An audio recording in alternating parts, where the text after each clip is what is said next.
Growing up for me, I grew up on both sides of the border, which Windsor and Detroit. I didn't feel any sense of belonging when it came to Windsor. Even though there was people here that looked like me, I was still teased a lot by the color of my skin. So I gravitated more to the Detroit side because I fit in more on that side of the border. I always thought I was black until I met my mother's father, which is my grandpa. This is when I knew that we were different and there was something that we were mixed with. When I asked my grandpa, "Are we mixed with anything?" he said, "Yeah," nodded his head, and left it at that. There was no explanation behind it of what it was or what was in our blood. When this situation occurred, this is around the time that the internet wasn't as popular per se, and a lot of our history books weren't telling the proper history.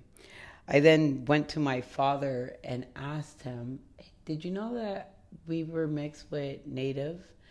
And my dad said, "Well, yeah, you're mixed with Native on my side too," which was a big shocker because nobody talks about this.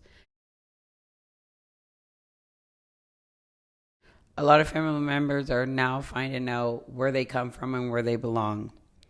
As I got older, the internet got better. I was able to do my own research and connect with my own relatives, which brings me to my 10th grade year. In my grade 10 history class, we were learning about Christopher Columbus and what he supposedly discovered. But you can't discover something that's already been here.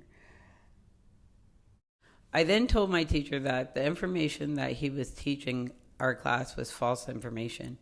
It became a yelling match between me and my teacher, which resulted into me being suspended.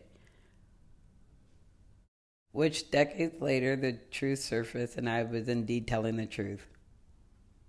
Now that I have my own kids, the cycle seems to continue. My daughter's teacher was teaching them Native history about the dependence on European goods. And my daughter had then told her teacher that it was false information that she was teaching the class.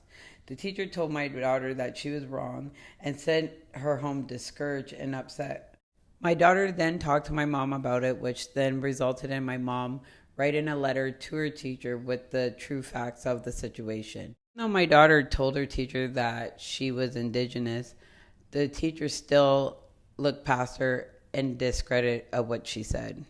The teacher then sent home an apology letter with the actual facts on the situation, but because my daughter did not resemble the native girl that sat next to her with long hair, she was disregarded.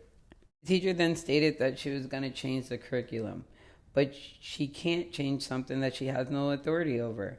I teach my children to stand up and advocate for all the right reasons. I teach them, if you can't advocate for yourself, then you can't advocate for anyone or anything.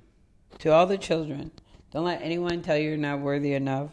Don't let anybody tell you that you're wrong. Don't let anybody tell you you're not beautiful or handsome. Don't let anyone pass judgment on you or racial profile you. Mostly, don't let anyone tell you who you are. My name is Mamie Arterberry, and this is my story.